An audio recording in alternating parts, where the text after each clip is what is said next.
हैं। कल की पावन कथा में हमने सुनाया था कि एक धुंधकारी नाम का बड़ा ही दुष्ट पुत्र हुआ। माता पिता बड़े ही सदाचारी धर्माचारी थे, लेकिन उनका एक बेटा दुराचारी निकल गया। क्यों? क्योंकि उन्हें संस्कार नहीं मिला। अपनी संतान के लिए कितनी भी संपत्ति इकट्ठी कर देना, बैंक बैलेंस खूब बना देना, 4-4 मंजिल की कोठी बना देना, बढ़िया गाड़ी बना देना, लेकिन संस्कार नहीं दिया, संस्कार नहीं दिया तो ये भूल जाना कि बुढ़ापे में वो बच्चा तुम्हें एक गिलास जल दे दे, कभी नहीं देगा। ए बुढ़िया बैठी रहे, ए ढोकरा बैठो रहे। संस्कार नहीं दिया तो संपत्ति कितनी भी दे देना, संस्कार नहीं दिया। इसीलिए अपने बच्चों को अगर तुम सेवा चाहते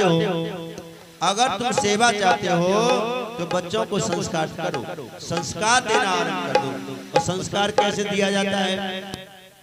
आज का समय पहले बड़े बूढ़ों का समय था रेडियो का। रेडियो किसने देखा है? रेडियो होता है पहले, देखा है ना? हाथ खड़ा करो, हम बोलेंगे तो हाथ खड़ा किया करो। रेडियो देखा है ना? हमें भी हमारी शादी में रेडियो मिला था, शायद फिलिप्स का रेडियो था। तो बहुत मर्फी और पैरामाउंट और फिलिप्स ऐसे बहुत चलते रेडियो। तो पहले रेडियो का जमाना था, उसमें सुनते ही सुनते थे, उसमें चित्रहार आता था, चित्र पर संगीत आता था। तो पहले गाने या कुछ सुनते ही सुनते थे, देखते नहीं थे। अब जमाना है टीवी का। अब तो हर जेब में टीवी धरी है। अब देखने का जमाना है, अब सुनने का सुनाने का जमाना खत्म हो गया। इसीलिए हम अपने बच्चों को सुनाते रहेंगे, बताते रहेंगे, कहते रहेंगे, तो वो लोग मानेंगे नहीं। इसीलिए हमको करके दिखाना पड़ेगा, क्योंकि देखने का आदी हो गए बच्चे। आज का जब बच्चा है ना छोटा, कितना 6 महीने का, और पालना में पड़े हुए हैं, और मम्मी काम में लगी है, वो रोब है, चुप न हो तो मोबाइल पकड़ा दे। ऐसा चुप है जाए, ऐसा चुप है जाए जैसी कोई दूसरी मैया आ गई। बारे जमाने तो आजकल देखने का जमाना चल गया। तो इसलिए हमको अपनी संतान को दिखाना पड़ेगा, संस्कार दिखाने पड़ेंगे। क्यों? अब हम कथा में आएंगे तभी तो हमारे बच्चे सीखेंगे आना। इसलिए बच्चों को लाया करो और साथ में बिठा करके, क्योंकि उनकी समझ में बात आएगी तो तुम्हारी सेवा होगी। तुम कहेंगे वो बात नहीं मानेंगे, और यहाँ आएंगे सुनेंगे तो बात मानेंगे। संस्कार देना। तुम बड़े लोगों के माता पिता हैं, सास ससुर हैं, गुरु हैं, बड़े लोग हैं, उनके चरण छूना आरंभ करो। चरण जब छुओगे तो वो बच्चे भी एक दिन तुम्हारी देखा देखी करने लग जाएंगे। तुम मंदिर में जाओ तो बच्चों को साथ में जरूर लेके जाओ। आरती में पूजा में खड़े हो तो जरूर बच्चों को साथ में खड़ा करो। ये संस्कार है। अभी सामने वर्मा जी का मकान है, और जो वर्मा जी के घर से थी, शायद नाम मुझे ध्यान नहीं रहा, वो मेरी शिष्य थी, बहुत अच्छी थी बेचारी, वो सेवा करती थी। तो उनका एक लड़का है रॉकी, वो कल मिला था, उनके घर जाते जाते रहते हैं। कल मिला था तो मैंने कहा भाई हमें जानते हो? हाँ जानते हैं। कैसे जानते हो? रोज आते जाते हैं। लेकिन ये नहीं सोचा कि हमारी माँ के ये गुरु हैं। जो माता पिता का गुरु है तो वो अपना गुरु माना जाना चाहिए। जो माता पिता के पूज्य हैं वो अपने मानने चाहिए। लेकिन क्या परिचय बता दिया कि रोज आते जाते रहते हो इसलिए जानते हैं। तो बड़ा दुख हुआ ये सुन करके, तो क्योंकि संस्कार दिए या फिर लिए नहीं, तो संस्कार करना बहुत जरूरी है। अच्छा, तो यहाँ धुंधकारी ने ऐसे बुरी संगत की लोगों की माँ ने संस्कार नहीं दे पाई, उसकी पक्ष लेती रही। ध्यान रखना, अगर बच्चे की गलती पर और बच्चे का पिता डांटे फटकारे तो मैया तुम अपने बच्चे की पक्ष मत लेना, पीछे भरे लाड़ प्यार कर लेना। लेकिन उस समय उसकी पक्ष तुमने ले ली तो बहुत बड़ी सिरदर्दी बन जाएगी। इसलिए बच्चे की कई पक्ष मत लेना। डांट फटकार पड़े तो कोई बात नहीं, उस समय चुप हो जाना, तो तुम्हारा बच्चा संस्कार हो जाएगा। ऐसे ही एक मैया बड़ी पढ़ी लिखी रहे, शायद BA में करी होगी, उसका एक लड़का रहे छोटा सा, तो वो अपने बच्चे को क्या सिखा रही है, मॉडर्न जमाने की रहे कि एक दिन वो पूरी फ्रेंड में बैठी, सहेलियों में बैठी, तो जब बैठी सहेलियों में तो बच्चा बोला, छोटा ही बच्चा है 3-4 साल का हुआ, मम्मी मम्मी हमें टॉयलेट जाना है, पेशाब जाना है। तो उसने कहा पेशाब करा के लाई और फिर एकांत में ले गई कि लाला बेटा ऐसे नहीं कहते, तो क्या कहते हैं कि कोड वर्ड बता दिया कि मम्मी मम्मी जब तुम्हें पेशाब लगे तो कहते ना गाना गाऊंगा, तो गूंगा समझे, घुमा करके समझे, कोड वर्ड बता दिया कि मम्मी मैं गाना गाऊंगा, मैं समझ जाऊंगी, हमारी इंसल्ट नहीं होगी। अच्छा ठीक है, बच्चे की समझ में बात आ गई। कुछ दिन बाद क्या हुआ, वो दोनों माँ बेटा अपने काम गए, वो अपने मामा के यहाँ गए, तो मामा भांजे का प्यार होता ही होता है। अब सेवा हुई, सम्मान हुआ, और रात में मामा के पास ही भांजो प्यार से सो गया, सुला लेते हैं। जब सो गया तो रात के 12 बजे उसके टॉयलेट लगी। अब मम्मी तो कुछ और ही बताया था, तो मामा के कान बोला, मामा जी हाँ मैं गाना गाऊंगा, और रात के 12 बज रहे। तो मामा बोले चुप है जा, सब सो रहे हैं और तू गाना गाएगा, चुप हो जा। तो चुप कर दिया, लेकिन अब रुक बजावे बापे, फिर आधा घंटा फिर बोला, मामा जी मैं तो गाना गाऊंगा।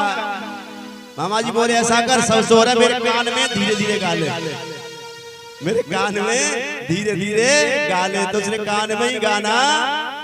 तो ऐसा संस्कार तो देना चाहिए, लेकिन ऐसा संस्कार मत दो जिससे आपके लिए सिरदर्दी बन जाए। तो यही संस्कार धुंधकारी को नहीं दिया। मांस खाता है, शराब पीता है, जुआ खेलता है, वेश्यावृत्ति करता है, और सारा धन बर्बाद कर दिया। यहाँ तक कि अब तो चोरी करने लग गया, डांका डालने लग गया, और 5-5 वेश्याओं को रखता है। एक दिन किसी राजा के यहाँ चोरी करी, बहुत सारा माल लेकर के आया, और उन वेश्याओं ने देखा कि ये तो किसी राजा के यहाँ का धन है, अगर राजा को पता चल गया तो ये तो मारा जाएगा ही, इसके साथ साथ हम भी मारी जाएंगी। तो क्या करें, ऐसा करो आज रात इसको जी भर के शराब पिलाओ, आज रात इसको जी भर के शराब पिलाओ, और शराब पिला करके इसको मदान कर दो, इतना बेहोश कर दो ये कुछ न कर पाए। ऐसा ही कि और आज रात में इसका काम तमाम हम कर देंगे। खूब जी भर के शराब पिलाई है, न तो जवान काम करे और न टांग काम करे, दोनों ही काम नहीं करती। टंग और टांग, टंग माने जीभ और टांग दोनों काम नहीं करती। अब गिर पड़ा, बेहोश हो गया, और उन 5 ने पकड़ा उसको और 4 पाई से बांध दिया, और गर्दन दबाई, कसकी गर्दन दबाई, लेकिन पापी के प्राण आसानी से नहीं निकलते। देख लेना जो बुढ़ापे में सड़ के मरे, समझना बहुत बड़ा, क्या कहूँ, जीव खराब नहीं करनी चाहिए। तो इसलिए अगर लास्ट में अंत में अच्छी मौत आपको हंसते खेलते जाना है परम धाम में, तो फिर भगवान से जुड़े रहो, भगवान का भजन करोगे तो सारे कष्ट आपके छूमंतर कर दे। कष्ट उन्हीं को मिलते जो भगवान से नहीं जुड़ते, धर्म से नहीं जुड़ते। तो अंत में प्राण नहीं निकले, चीखने लगा, तो उन वेश्याओं ने अधजला अंगास के मुंह पे फोड़ दिया, तड़प तड़प के प्राण निकले, और मर करके कौन बना, पिशाच बन गया। क्योंकि जिनकी अकाल मृत्यु हो जाती है, असमय मृत्यु, फांसी लगाए के, आग लगाए के, जहर खाए के, और ऐसे आत्महत्या जो कर लेते हैं, तो वो पिशाच बनते हैं, वो प्रेत बनते हैं, वो जिन्न बनते हैं, वो भूत आदि की योनि प्राप्त करते हैं। और जब तक भटकते हैं, जब तक उनकी आयु पूरी नहीं होती, उसी तरह से बेचारे दुखी जीवन भर वो रहते हैं। एक एक अन्न के लिए, दाने के लिए तरसते हैं, एक घूंट पानी के लिए तरसते हैं, और फिर वो क्या करते हैं, वो जबरदस्ती परेशान करते हैं। तो मर करके प्रेत बना। उनके बड़े भाई गोकर्ण का आना हुआ, तो गोकर्ण ने उनके उद्धार के लिए और भागवत कथा का अनुष्ठान रखा, जिसको श्रवण करके वो भयंकर दुंदकारी पिशाच और प्रेत योनि से मुक्त होकर के भगवान के धाम को चला गया। बोलिए आनंद कंद भगवान की जय। तो बताया कि भागवत कथा के और सुनने और सुनवाने से ये प्रेत रूपी जैसा महाकष्ट जब खत्म हो सकता है तो अन्य दुख तो बहुत छोटे हैं। इसीलिए बताया कि हमको कथा से जुड़ना चाहिए। और संस्कार विहीन संतान कभी भी अपने माता पिता को सुख नहीं दे सकती। तो ऐसे हम तो सच कहेंगे, जिन बच्चों की तरफ से, जिन बेटा बेटियों की वजह से माता पिता की आंखों में अगर आंसू आ गए तो फिर ऐसे संतान को तो मर जाने का अधिकार है, जीने का अधिकार नहीं है। अगर भगवान को प्रसन्न करना चाहते हो तो माता पिता की आंखों में कभी आंसू मत दे।